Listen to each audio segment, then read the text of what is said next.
Hey guys, Katie here, and today I want to talk about book formats.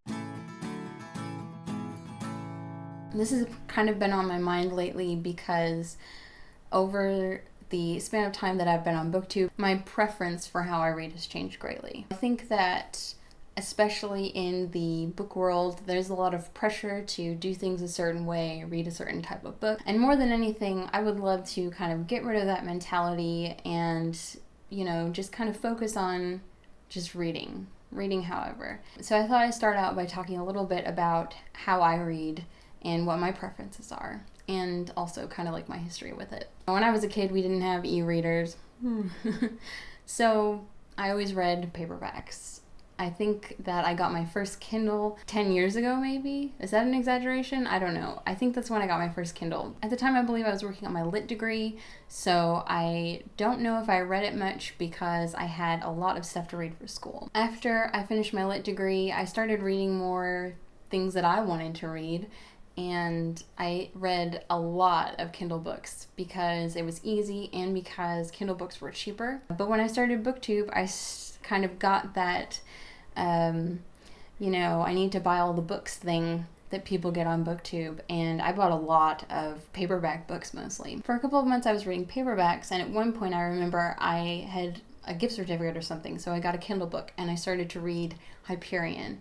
And if you don't know about Hyperion, it's this kind of really detailed sci-fi book, and I was loving it, but I was having a hard time remembering what was going on in the book. I was missing the details. And that's when I realized I need to have the physical book, and I need to turn the pages, and it has to be real. I eventually got a copy of Queen of the Tearling in hardback, and I loved how it just kind of gently laid open for me, and there was a little bookmark. So now I really like hardbacks. I also finally slowed down on purchasing books at the end of last year, beginning of this year, and now I mostly go to the library. I buy the occasional book, but mostly I try not to, just for myself and my finances. So with the library, I'm mostly reading hardback books, and that really is my preference.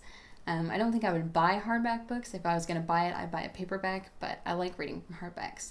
I also am not great at audiobooks. I've only managed to really read memoirs and things like that. I have a hard time listening to fiction. So I think what I really want to say with this video, what I kind of want to talk about hopefully in the comments, is it's important that we understand that people read in different ways. But I think the most important thing is that everybody has a different style of learning, a different way that they prefer to absorb information. It's important to kind of stick with what works best for you. If you like ebooks, you should read ebooks. If it helps you to read audiobooks and read physical books at the same time, you should do that. And I think maybe we should have more respect for the fact that we're all very different and we do things different ways. I'm tired of the does an audiobook count thing.